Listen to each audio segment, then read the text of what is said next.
இப்படி திரும்புது இப்படி திரும்புது. இது பேர் வந்து ரோல் அப்படின்றாங்க. நெக்ஸ்ட் வந்து பார்த்தீங்கன்னா ஒய் ஆக்சிஸ், அதாவது இந்த விங்ஸுக்கு வந்து ஸ்ட்ரெயிட் லைனாக எடுத்துக்கிறாங்க. இதுக்கு பேர் வந்து ஒய் ஆக்சிஸ், அதாவது இது விங்ஸ்ன்னு வச்சுக்கோங்க. இதுக்கு வந்து இது ஸ்ட்ரெயிட் லைன், அதாவது இது ஸ்ட்ரெயிட் லைன். இப்போ வந்து பார்த்தீங்கன்னா இப்போது இப்படி அப் அண்ட் டவுன் இப்படி ஆகிறது பேர் வந்து பார்த்தீங்கன்னா பிச் அப்படின்றாங்க. பிச்.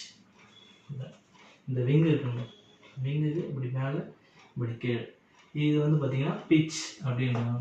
இது வந்து பார்த்தீங்கன்னா இந்த பிச்சு வந்து எப்பப்பெல்லாம் யூஸ் ஆகும், டேக் ஆஃப் லேண்டிங் டைம் வந்து இந்த பிச்சை வந்து கண்ட்ரோல் பண்ணணும். நெக்ஸ்ட் வந்து பார்த்தீங்கன்னா யா, அதாவது இது வந்து ZX எடுத்துரும். அது இந்த ஏர்க்ராஃப்ட்டு ஸ்ட்ரெயிட்டாக இது வந்து பார்த்தீங்கன்னா Z ஆக்சிஸ்னு எடுத்துரும். இப்போ இதை வந்து பார்த்தீங்கன்னா இப்படி ரொட்டேட், அதாவது இந்த இது வந்து இப்படி ரொட்டேட் ஆகணும். இப்படி ரொட்டேட் ஆகிறது பேர் வந்து பார்த்தீங்கன்னா